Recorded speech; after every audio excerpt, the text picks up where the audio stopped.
The original concept. The original concept was America first. The original concept was prices are everything and they have to come down. And I remember you pounding that mantra to great effect all through the campaign. And then as soon as he got elected, remember what the message was? Bringing prices down is hard. That was his original sell. Not Iran can't have a nuke. He never said that during the campaign. That wasn't a big thing. Now it is.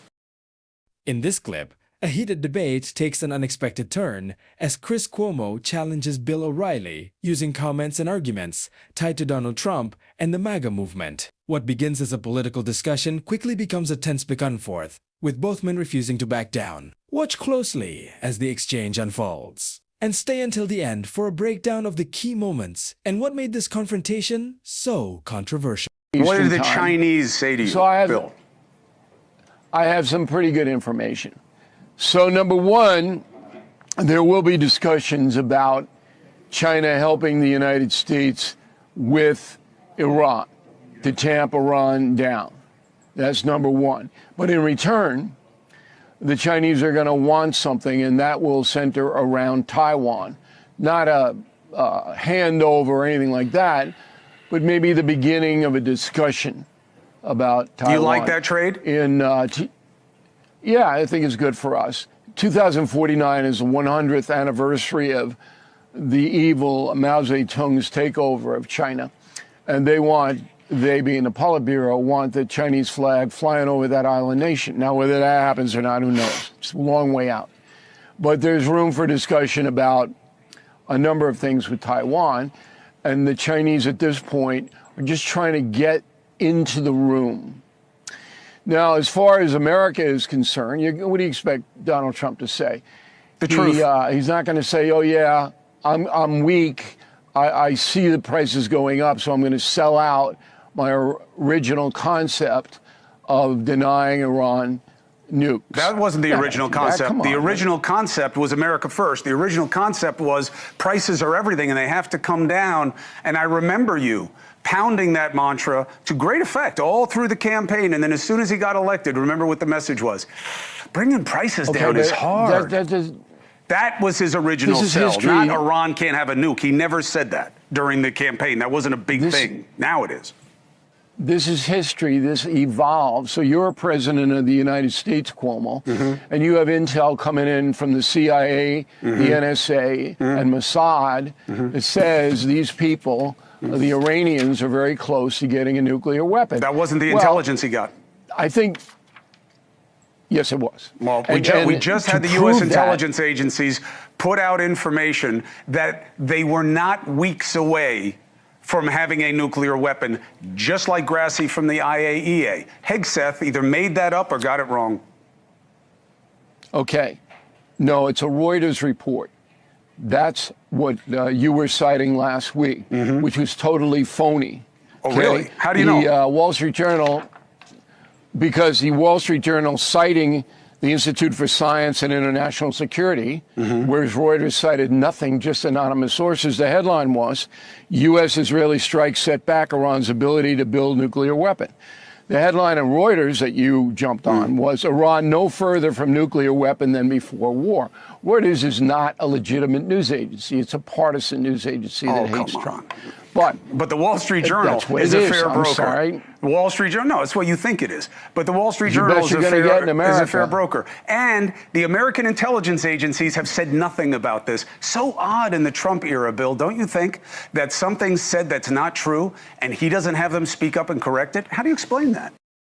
Well, listen, the American intelligence agencies and Mossad, and Netanyahu confirmed it. I mean, I know you don't consider him a valid source, was that when did I say they that? were within weeks of getting enriched uranium. Okay, so the Israelis said we can wipe them all out. I agree with that. So if you're There's just a difference between having weapons-grade uranium and having a weapon. That's all. It's not me making this up. It's called, it's called nuclear physics. Okay, fine. So if you're a president and this is what you're presented with, and you're presented with a scenario where you can take out the top terrorist leadership of the country, most presidents, not all, would do that. Okay? So that is not something that's from outer space or a diversion of anything else. Now, the problem is there are unintended consequences, and that's inflation. That's angry voters because they don't like this. They don't know about what the danger is. They know about their wallets shrinking. And that's reality. It is. So President Trump is gambling that he can turn it around, all right, and that all the prices will come down quickly if he can negate the Iranian government. So he goes to China.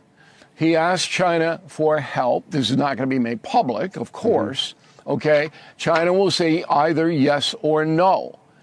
But it's in China's best interest because if you know anything about the country, what they value above all else is order. They don't want disorder. It's bad for business. They don't want Hormuz. They don't want any of this. And I understand that President Trump is going to offer China an alternative oil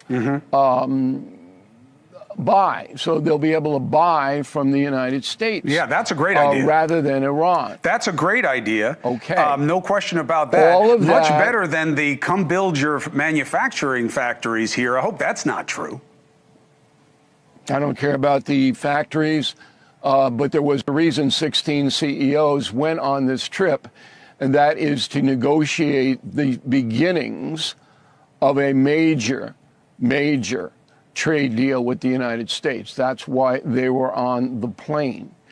But anyway, what we're looking at here is another gamble by the biggest presidential gambler of all time, Donald Trump.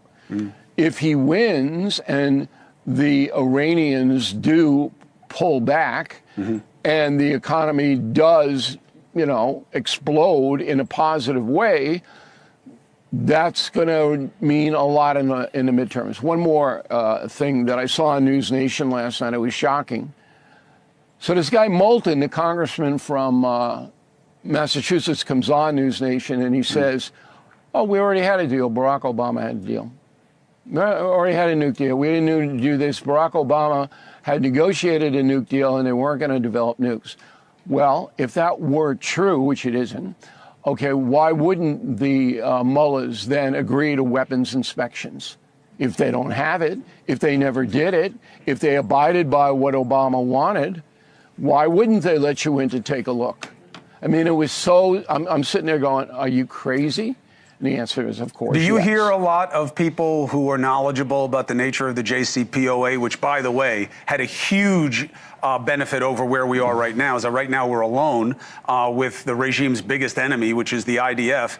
And then you had the P5+1 who had signed on to it that could enforce snap sanctions, leverage their relationships. So just on that, on the face of that one facet of it, it was far superior to where we are right now. But do you believe that all of the experts who say, well, if we had stayed in that, we wouldn't be in this situation right now because at least you had something, and they wouldn't have been able to enrich the uranium the way they did only after Trump walked out of the deal? Do you say they're all wrong? Who's going to stop? Who's going to stop them from enriching? And weapons inspectors are not allowed in. So who's going to stop them? But then why hadn't they enriched the uranium until after he walked out of the deal? I don't know the timeline about enriching uranium. I know that they were doing it when these intel reports came into the president's desk. I talked to the president on Sunday, by the way. I'm not name dropping. I just want people to know I know what I'm talking about. Well, you mean that you're talking to him. Deceit. That doesn't mean that you have a better handle of the facts just because you're talking to the president. Okay, look. I mean, come on. Cuomo, I have to do my job, okay? And if you don't want to believe it, you don't have to believe it. I'm just reporting what is said and what makes sense. All right? Donald Trump is not a self-destructive man. He's not going to blow up the Republican Party and his own administration by doing something that's not necessary. There was no reason to do that. All right? So I am saying that it looks like there is a reason to do it. Now, whether he can get anything done with a genocidal regime like Iran, I don't know. This debate is a good example of how modern political discussions often become less about simple policy, disagreements, and more about accountability, consistency, and competing narratives. Chris Cuomo came into the conversation prepared to challenge Bill O'Reilly's arguments directly, using past statements and public comments to question whether certain positions still hold up under scrutiny. O'Reilly, on the other hand, pushed back strongly and attempted to defend his perspective while rejecting Cuomo's characterization of the issues. What made this exchange particularly compelling was the intensity on both sides. Neither participant seemed interested in backing down, which led to a series of sharp exchanges and moments of visible frustration. Cuomo repeatedly pressed his points, while O'Reilly worked to counter them and redirect the conversation. As the debate continued, the focus shifted from the original topic into a broader argument about political loyalty, media coverage, and how public figures are judged for their past statements. One reason clips like this gain so much attention online is that they capture unscripted moments. Viewers are able to see how people react under pressure in real time, without the benefit of carefully crafted responses. Whether you agree with Cuomo's approach or believe, O'Reilly made the stronger case. The intensity of the discussion is difficult to ignore. The bigger takeaway may be that political debates have become increasingly centered on trust and credibility. Supporters of different viewpoints often look at the same facts and come away with completely different conclusions. That reality was on full display throughout this exchange. Rather than reaching a clear resolution, the debate highlighted just how divided opinions remain on some of the most controversial political issues in America today. In the end, who won the argument will depend largely on the viewer's perspective.